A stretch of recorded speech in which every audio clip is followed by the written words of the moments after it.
Héctor Vasconcelos es senador de la República, presidente de la Comisión de Relaciones Exteriores. Es licenciado en Ciencias Políticas y Relaciones Internacionales por la Universidad de Harvard, maestro en Historia Política por Cambridge y cuenta con estudios para doctorado en la Universidad de Oxford.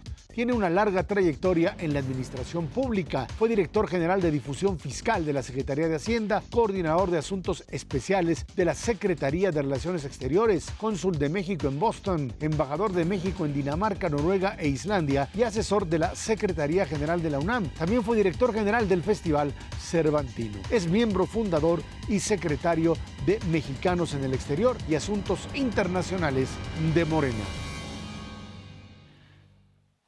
Héctor Vasconcelos, muchas gracias por estar aquí con nosotros en línea directa, senador.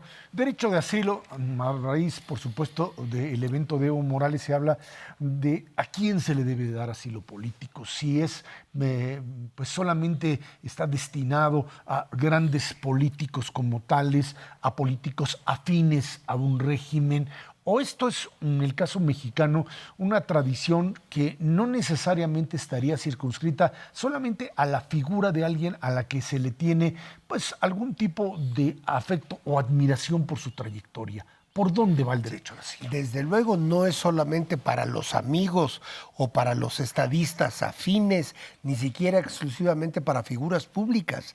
Yo diría que en la tradición occidental, el asilo es una cosa que ha existido literalmente por al menos 2500 años. Ya en Grecia, en la Grecia clásica, Homero habla en la Ilíada de cómo una ciudad-estado griega permitía que fuese de vivir allí algún perseguido político, ¿no? Entonces, yo no sé si esto existe o a qué grado existe en otras tradiciones culturales, pero ciertamente en Occidente es una institución, digamos, que existe cuando menos desde la Grecia clásica. Desde luego en el Renacimiento, recordemos que de una ciudad italiana a otra se otorgaba el asilo. Ahora, en el caso de México, es una cosa muy antigua en la historia política de México. Ya en el siglo XIX, en 1853, hay un convenio con Colombia que permitía, que sentaba las bases para lo que hoy llamaríamos una política de asilo. Y luego todos sabemos que en el siglo XX, a lo largo del siglo, ocurrieron muchos ejemplos, muchos momentos históricos donde México otorgó el exilio. El caso quizá más evidente es el asilo a la República Española, a los refugiados que habían salido de la Guerra Civil Española y que todos sabemos que hicieron aportaciones tan importantes, tan esenciales para la cultura mexicana, particularmente en el mundo académico, artístico, intelectual, ¿no? Ahora, esta noción creo que hay que fijarla también a partir del hecho de que quien otorga el asilo y determina si se trata de un perseguido político o no, es el país que otorga el asilo, porque por supuesto el país de donde sale siempre lo va a acusar de algo. Exacto, y esta es parte de una polémica de la tensión que siempre se genera, porque el país de donde sale no va a aceptar jamás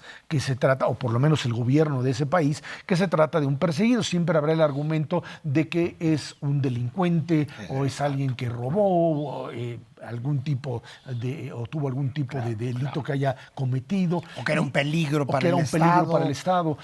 ¿Qué es lo que funciona en términos de la definición de aquel que recibe el asilo, que lo vuelve al que lo obtiene alguien que es considerado un perseguido y no debe de ser devuelto, digamos, por el país que lo recibe? Se trata sobre todo de resguardar la vida de alguien que está en riesgo de perder su integridad física, o que pudiera ser asesinado o bien torturado. Entonces, ese es el concepto básico y desde luego debe otorgarse, en mi opinión, el asilo sin tomar en cuenta necesariamente filiaciones políticas o religiosas o de ningún tipo.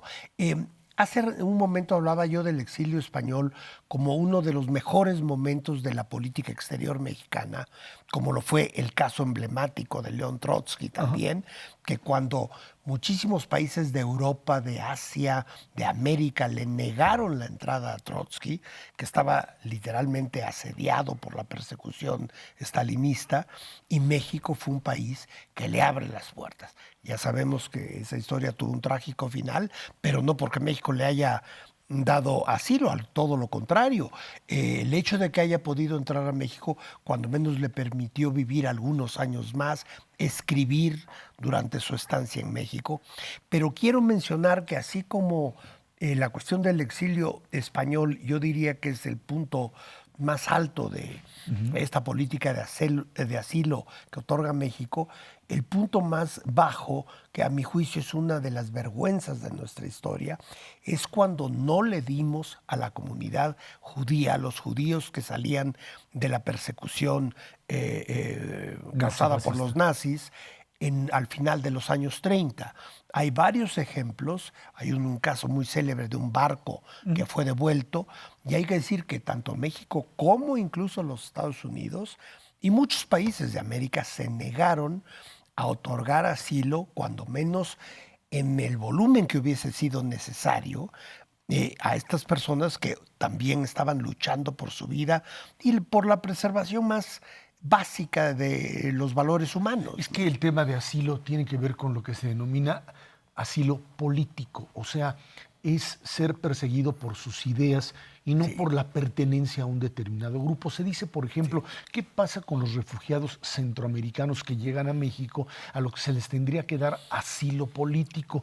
Pero creo que hay una diferencia importante entre el tema de refugiados que salen y que buscan sobrevivir económicamente a aquellos que son perseguidos políticamente. Alguien diría, no, es la misma problemática, pero no es así. Yo también creo que ahí se puede hacer una diferenciación. Una cosa es buscar mejorar las condiciones de vida de uno, y otra cosa es estar literalmente huyendo de la muerte. Sin embargo, México, en la medida de lo posible, en la medida que lo permiten las condiciones económicas de México, por ejemplo, en estos momentos está tratando de otorgar asilo a alguna parte de los migrantes centroamericanos que esencialmente lo que quieren es llegar a los Estados Unidos de Norteamérica, pero México trata de otorgarles posibilidades de quedarse en México. Pero en muchos de los casos de los migrantes centroamericanos no se trata de una persecución política necesariamente. Ahí más bien es de las condiciones sociales y económicas de ciertos países de América Central, notoriamente de los países del Triángulo Norte de Centroamérica, de lo que huyen estos migrantes, ¿no? De la miseria, de las violaciones a los derechos humanos, del crimen organizado que prevalece en estos países. Estamos platicando con el senador Héctor Vasconcelos aquí en Línea Directa.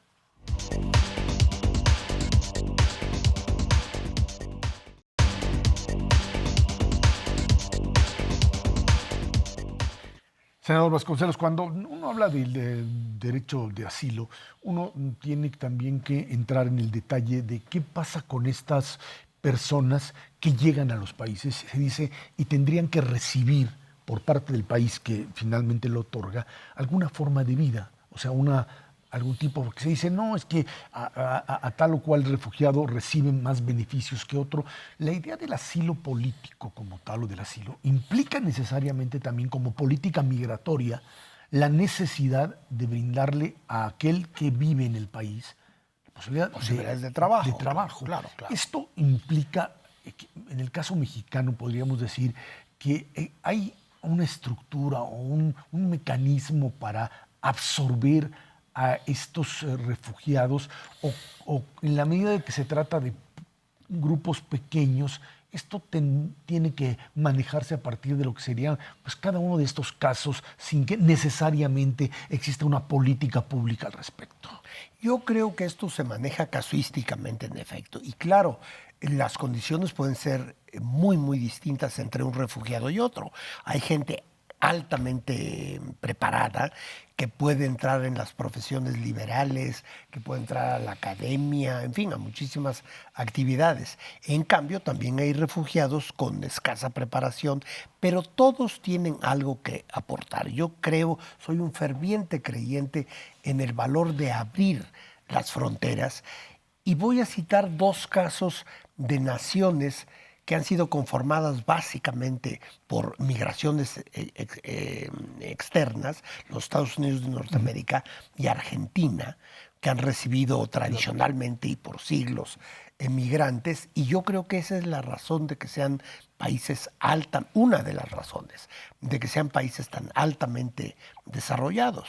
En términos generales, no hay cosa más rica que aceptar y absorber la diversidad, y me refiero a todo tipo de diversidades, en preparación, en edades, en generaciones, en culturas, en nacionalidades. Todo finalmente va a enriquecer a la nación que recibe.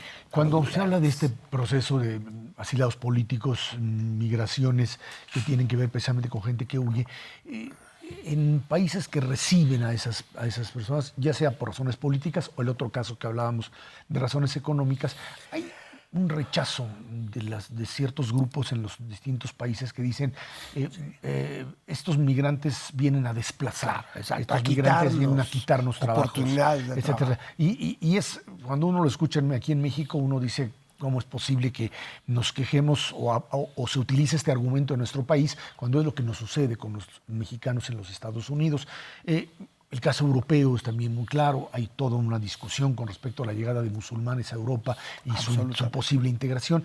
Esta idea de las migraciones como un elemento positivo tiene que pues también responder a un proceso educativo interno que rompa con ese prejuicio que se tiene sobre el migrante. Sí, generalmente son los conservadores de los distintos países, la derecha y la derecha extrema, quienes se oponen a los migrantes en general. A mí me tocó ser embajador en 2 países europeos, hará 20 años, en Dinamarca y en Noruega, y el gran tema hace 20 años ya eran las migraciones provenientes del Medio Oriente, en efecto de países musulmanes. Ya ese era el tema número 1 en los periodos electorales, ¿no? Porque siempre hay los sectores conservadores que temen a los migrantes. Ahora, claro, hay que ver en cada caso cuál es la población del país receptor. En el caso de los países escandinavos, son países de muy pequeña población, alrededor de 5,5 millones de habitantes, y de pronto flujos de cientos de miles, en algunos casos de millones de refugiados del Medio Oriente, en efecto, digamos que implican una alteración importante en el país receptor. Pero finalmente eso es la historia. No hay cosa más antigua que las migraciones, ¿no? Desde tiempos inmemoriales, desde que el Homo sapiens salió de lo que es hoy el este de África, más o menos de lo que es hoy Etiopía, y empezó a migrar hasta ocupar todos los continentes del mundo. Eso es la historia. Y además, en el caso concreto del siglo XXI, ya desde por lo menos mediados del siglo XX, había las predicciones, los estudios. Estoy pensando, por ejemplo, en estudios del Club de Roma que mostraban que las grandes migraciones de sur a norte iban a ser el gran tema del siglo XXI. Se dice a veces que el tema del asilo político, en el caso mexicano, es un asilo solo, lo decíamos al principio del programa, de gente que estuviese, digamos que ha estado identificada con la política del gobierno en turno. No sé si el caso del Shah de Irán fue uno, precisamente que fue una excepción, pero en todo caso esta idea de ampliar el derecho de asilo, de volverlo algo mucho más grande y además de entrar en lo que ya decías con respecto a una política de inmigración mucho más amplia, a México enriquecería esta idea de facilitar la llegada de aquellos que de una u otra forma requieren una nueva forma de vida y que ven en el país una posibilidad, Héctor. Y que finalmente llegan al país receptor a enriquecer. Yo insisto mucho en ese punto. Hay que ver, por ejemplo, en los Estados Unidos, en diversos periodos, a finales del siglo XIX, en los años 30, las grandes migraciones no hicieron más que aportar al territorio norteamericano algunas de las grandes figuras de la cultura norteamericana. Es decir, es algo que enriquece a las naciones que reciben a los migrantes. Cuando se habla de momentos de crisis económica, el migrante o el externo, el diferente, es el que se ve atacado porque le echan la culpa a él. Normalmente cuando hay desarrollo económico, nadie le importa, entras en un proceso de crisis o de estancamiento económico como el que vivimos y entonces empieza a ver al diferente. Ese es el problema terrible de cómo en las crisis los países o ciertos líderes políticos tienden a localizar a una cierta población, a una cierta etnia y culparlos, volverlos el blanco de todas las culpas. Eso es una infamia histórica deleznable, ¿no? Porque son las condiciones generales del país las que causan los problemas, no quienes llegaron muchas veces aportando los mejores elementos del nuevo país. Estamos platicando con el senador Héctor Vasconcelos aquí en Línea Directa.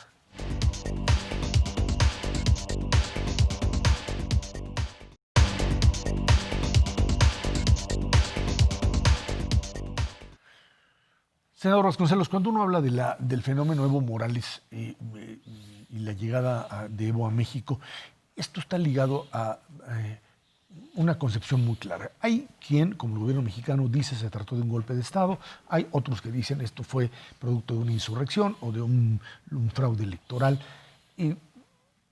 Esto es algo que tiene que ver con la política interna de Bolivia y tendría que manejarse en ese espacio. Sin embargo, vemos cómo estas líneas se cruzan de un momento a otro. Y el hecho de que Evo Morales estuviese en una situación como la que estaba, lo convertía en un perseguido político, por lo tanto tiene que salir, Candidato a regresar. Esta idea de valorar qué pasa en otro país y tomar posición, se dice en la doctrina Estrada tradicional, México no reconoce ni deja de reconocer, no interviene, pero sí tiene que intervenir.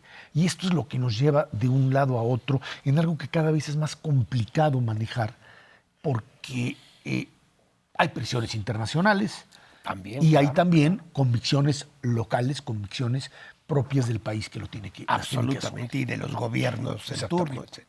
En efecto, este es un tema muy difícil. Yo lo he abordado particularmente durante la última campaña presidencial y en estos meses en el Poder Legislativo. Ahora, yo aquí quiero ser muy cuidadoso, primero porque soy senador de un partido, de hecho soy miembro fundador de un partido que tiene como uno de sus principios de política exterior la idea, el concepto de no intervención, que además, como todos sabemos, está en la Constitución de la República, etc. Y yo personalmente creo también que en principio no puede haber mejor política para México que no intervenir en los asuntos de otro país a cambio de que otro país no intervenga en los nuestros. Entonces, por un lado tengo esa limitante, por otro lado presido la Comisión de Relaciones Exteriores donde están representados todos los partidos que están en el Senado. Entonces, desde luego tengo mis propias convicciones, pero voy a tratar de abordar el tema con cuidado. En efecto, se trata esencialmente de un problema interno de Bolivia y en ese sentido yo sí creo que México no debe, ya no digamos intervenir, ni siquiera opinar. Lo que pasa es que aquí volvemos a algo que tocamos al principio. Se trata de preservar la vida de un líder político. Así es. Que está en riesgo, que se encontraba en grave riesgo durante el último fin de semana. Todos sabemos que la casa de una hermana fue incendiada. Sabemos ahora por testimonios que ha dado el propio Evo Morales que hubo ofertas para algunos militares para que lo entregaran a las nuevas autoridades bolivianas a cambio de $50,000, que por cierto se me hace que era un precio muy bajo el que ofrecieron, pero en fin. Entonces es un asunto muy complicado en efecto. Yo sí creo que esta tradición que México ha desplegado, no es la primera vez, recordemos por ejemplo en 1973, cuando el golpe de Estado en Chile y cuando muere el presidente Allende, como el presidente Echeverría, de un gobierno priista, y hago hincapié en esto porque hoy el PRI dijo que cómo era posible que México enviara un avión a recoger a Evo Morales. Bueno, pues el presidente Echeverría del PRI envió, hasta donde yo recuerdo, un avión a recoger a doña Hortensia Bussi de Allende, quien después vivió años en México. Yo tuve el gusto de conocerla muy bien, en fin. Y estaba México a punto de traer a Pablo Neruda de Chile también, cuando él muere porque tenía un cáncer muy avanzado, pero de hecho México le otorgó el asilo a Neruda y yo entiendo que había todos los preparativos para que un avión lo trajese a México.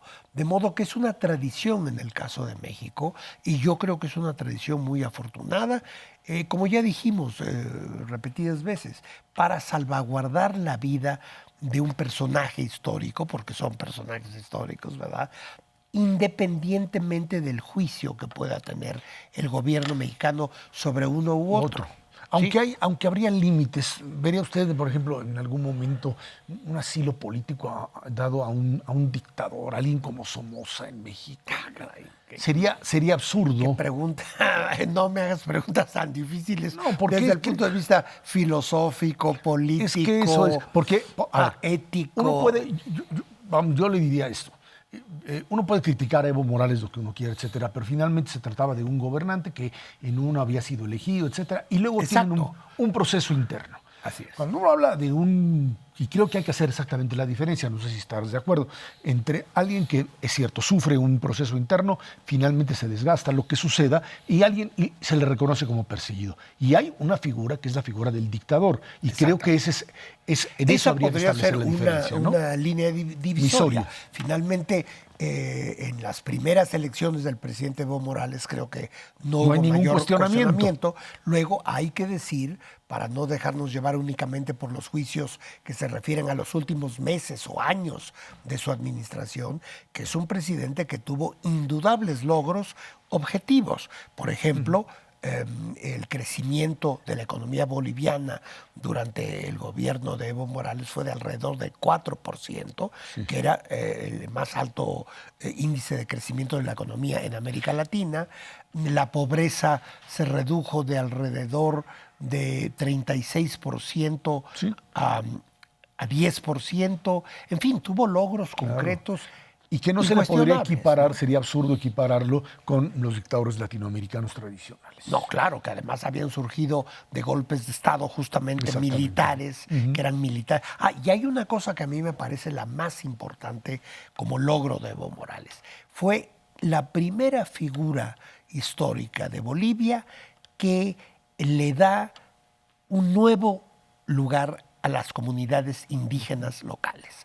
En este continente que a mi modo de ver ha hecho de los dueños originales del continente una población sojuzgada, que no ha tenido las oportunidades de la casta blanca o las castas blancas.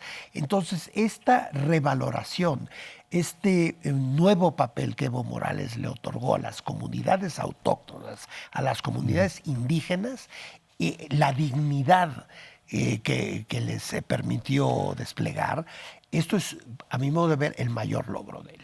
Héctor Vasconcelos, muchísimas gracias por haber estado aquí con nosotros. Al contrario, muchísimas gracias. Fue el senador Héctor Vasconcelos, aquí en Línea Directa.